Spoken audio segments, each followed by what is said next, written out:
I feel like the words keep awake should be more properly said closer to the end of the message than at the beginning.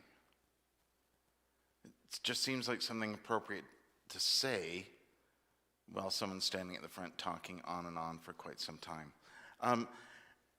Nonetheless, I'm going to tell you something really important.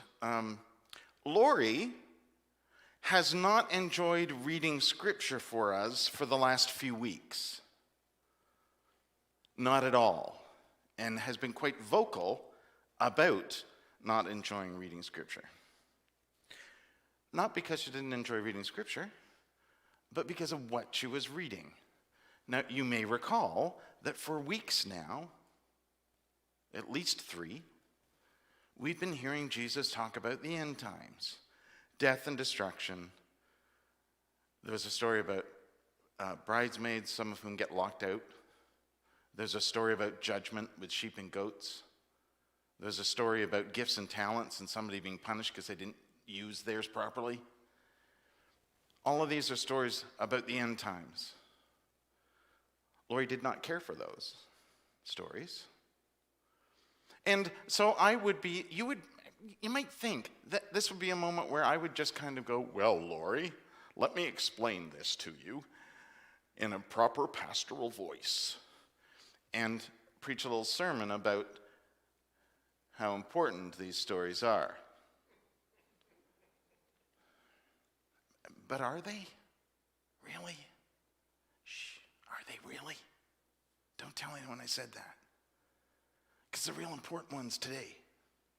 See, for weeks, we've been hearing these stories about death and destruction. We've been hearing stories about judgment with sheep and goats and stuff. This is the 21st century. Who tells stories like that? Okay, Fox News. But other than them, who tells stories like that in order to inspire hope? If you want to inspire hope in somebody, you don't tell them about things being destroyed and them being punished. That's not hopeful. Why would you tell them that? In fact, why would you tell them about Jesus coming back on great clouds of glory we've been doing Revelation the last few weeks, and these days, Jesus could arrive on a murder hornet. Just judging by those stories, why would you tell people stories that are supposed to be about hope, and you're telling them about destruction of things? Well, okay, hang on a second, different perspective. Maybe the point is that Jesus was talking to people in the first century who were oppressed by an empire that controlled them, their every move, in fact. Maybe they needed to hear a story not just about how they'll be rescued, but about how their oppressor will be rightly and deservedly judged and punished appropriately. In the first century. It's the 21st century, and we are living in a pandemic that's not getting any better. We are living with all sorts of conflict in the world, with civil unrest. We're living with murder hornets. They found a nest. You know they're here. Natural disasters, climate change. All sorts of things. How do you inspire hope in that? How do you inspire hope when week after week after week we preach love? How do you inspire hope there? Here's Jesus. A little disconnect here for me. Here's Jesus living a life of love and caring and compassion and grace, and then telling these stories about death and destruction and judgment. Why would you do that? There's got to be a reason, Jesus. Got to be a reason. I have a few thoughts about that. One is that Jesus probably knew his audience and knew that that was the best way to communicate with them. But also, I think we might sometimes fundamentally misunderstand those stories. Just the way we fundamentally, quite often, misunderstand the book of Revelation. We've been doing that as a study group for the last few weeks, and we tend to see the book of Revelation, for example, as the story of the end of things, and we should try and protect ourselves from that. But that's not the point of the story. The point of the story is what comes after the end of things, which is a new beginning. The point of the story is that there is hope for those who live and believe as Jesus. It's a story of hope for people to try and understand that created in the image of God, that hope is in all of us. It's tricky to be telling all of these stories and week after week hearing these stories about the end of times and death and destruction, and then try and figure out a way for that to be hope-filled. But thank goodness, we finally arrived at Advent, right? It's a new season, it's a new church year. We're going to start the year off brand new with hope. So, we're done with the end of the world stories, right? No, we're not. Here's another one. But this is the best part, though, is because this is a part of all of those end time stories that remind us really what hope is and where to find it. And each of Matthew, Mark, and Luke tell this little vignette, this little moment where Jesus is talking about the end of things and death and destruction, boom, all that stuff. Kind of thing that would go into a Star Wars movie probably. And in the middle of all of that, he says, look at the fig tree. See, when it gets buds on it, you know that means that the summer's coming. Right? It's a sign. It's a sign that the summer's coming. So it's like that. You need to read the signs. You need to see the signs and understand that they are signs of hope.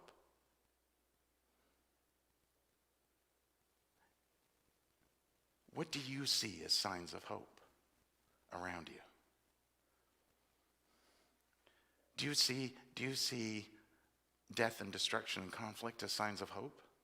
Or do you see acts of kindness and generosity, compassion, moments where people go out of their way right now to check on others and make sure they're okay?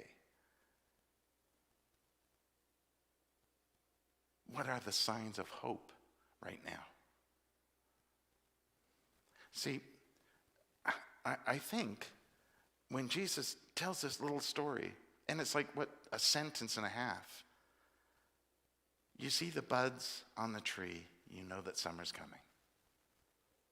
It's kind of like you see the first little blades of grass coming through the snow, the first crocuses, the signs that winter's almost over.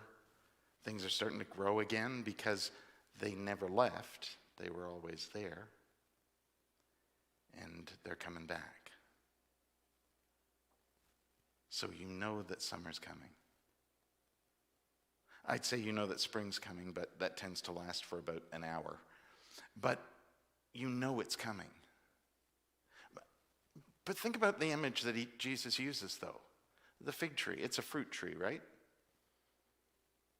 So the fig tree produces a bud. You know that the summer's coming. What does the bud turn into? It turns into a flower, which turns into fruit. So what are the signs that you see now that we should have hope that something is coming? Because the thing isn't just that, something's coming. It's what's going to be in that. What are the things that are going to bear fruit when the season changes? When we come out of this pandemic, and we will, what are the things that will bear fruit from that? Is it the conflict and arguing over whether or not we should wear masks? Or is it the idea that you wear that mask not only to care for yourself, but to care for those around you? Do we come out of this arguing over who is or is not essential and how much they should get paid? Or should we come out of this remembering how hard those people worked to care for us, feed us? Will we remember that? Will we remember the number of times a neighbor checked in on us or the number of times we checked in on our neighbors? Will we remember the different ways that we learned to stay connected when we don't necessarily have to anymore? What are we going to take forward that's going to bear fruit in the future? Is it going to be death and destruction and conflict?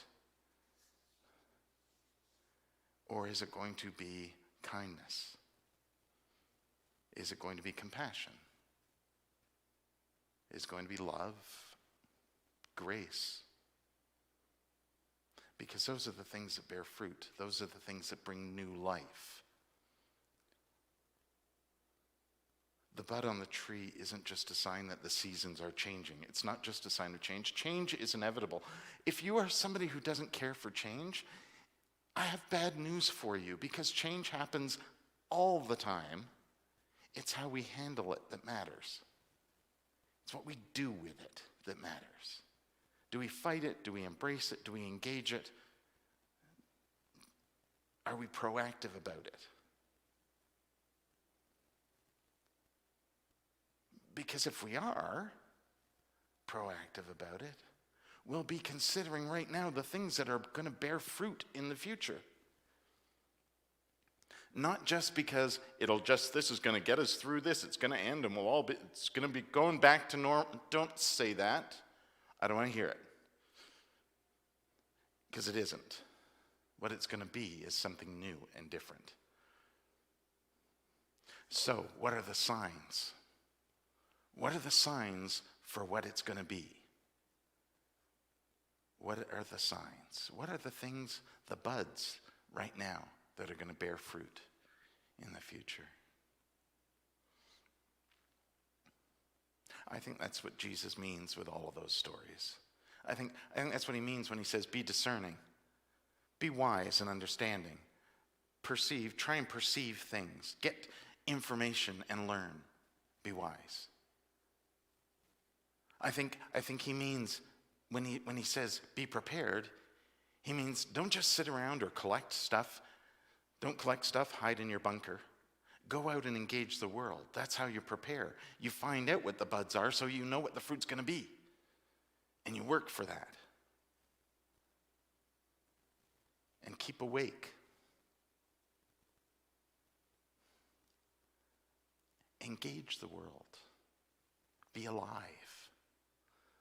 Live into it. That's what Jesus is all about. Jesus isn't about death. Jesus is about new life. That's why this little story about buds on the tree is so important. Because it's about new life.